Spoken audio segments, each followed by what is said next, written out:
Morning বন্ধুরা, আশা করি তোমরা ভালো আছো।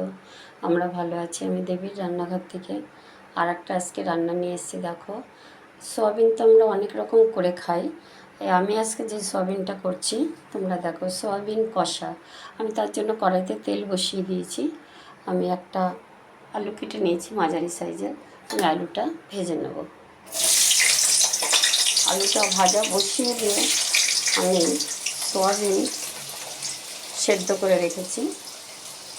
আমি একটু হলুদ দিয়ে দিলাম, তার যাতে তেলটা ছেটবে না। আমি এখানে 150 গ্রাম সয়াবিন সেদ্ধ করে নিয়েছি, সেদ্ধ করে ভালো করে চিপে নিয়েছি। এবার এর মধ্যে আমি দিয়ে দেবো পেঁয়াজ বাটা। আমি বড় সাইজের দেড়খানা পেঁয়াজ নিয়েছি। এর মধ্যে দিয়ে দেবো 1 চামচি লঙ্কা গুঁড়ো। এর মধ্যে দিয়ে দেবো 1 চামচি হলুদ গুঁড়ো। এর মধ্যে দিয়ে দেবো 1 চামচি ধনে গুঁড়ো। দিয়ে এবার এটাকে আমি ভালো মতন মাখাবো। আলুটা ভাজা হতে হতে আমি এর মধ্যে একটা তেজপাতা আর একটু জিরে ফোড়ন দিয়ে দিলাম। তাহলে আমি আর আলুটা নামাবো না, একবারে বসিয়ে দিতে পারবো। এর মধ্যে আমি 2 চামচি মতন দই দিয়ে দেবো।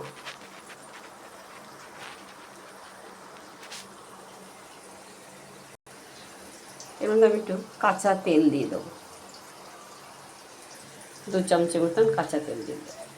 এর মধ্যে আমি স্বাদ অনুযায়ী নুন দিয়ে দেবো। দিয়ে এবার আমি মেখে 5 মিনিট ঢাকা দিয়ে রাখবো। আলুটা ভাজা হয়ে গেছে।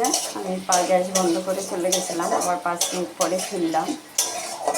আমার এটা মেখে রেখেছি, দেখো কি সুন্দর। এবার আমি এটা দিয়ে দেবো,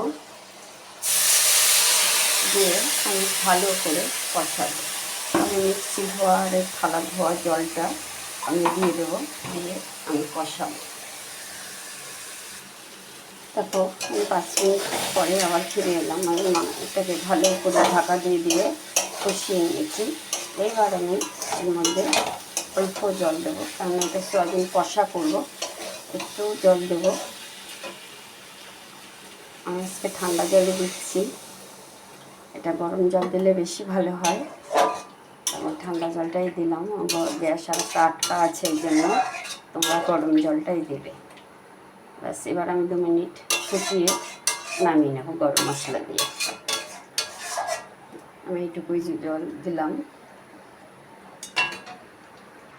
এবার আমি গরম মশলা দিয়ে দেবো। দেখো, আমি শাড়িমারের গরম মশলা ব্যবহার করি। এবার গরম মশলা দিয়ে দেবো, দিলেই আমার সয়াবিন কষা কমপ্লিট। আমি 1 চামচি গরম মশলা দিয়ে দিলাম। এবার আমি নামিয়ে নেব। তোমাদের এই রেসিপিটা কেমন লাগলো আমাকে কমেন্ট করে। আমি আরও মনে হয় 2বার সয়াবিন দিয়েছি, কিন্তু এইটা সম্পূর্ণ আলাদাভাবে রান্না, আলাদা টেস্ট। তোমরা এরকম করে খেয়ে দেখো। তবে আরেকটু সময় ধরে তোমরা সয়াবিনটাকে মেখে রেখো। আমার একটু সয়াবিনের সময়টা কম ছিল বলে আমি বেশিক্ষণ মেখে রাখতে পারিনি। তাই আমি আজকে এখানেই শেষ করছি। আবার কালকে নতুন কোনো রেসিপি নিয়ে আমাদের সামনে হাজির হব।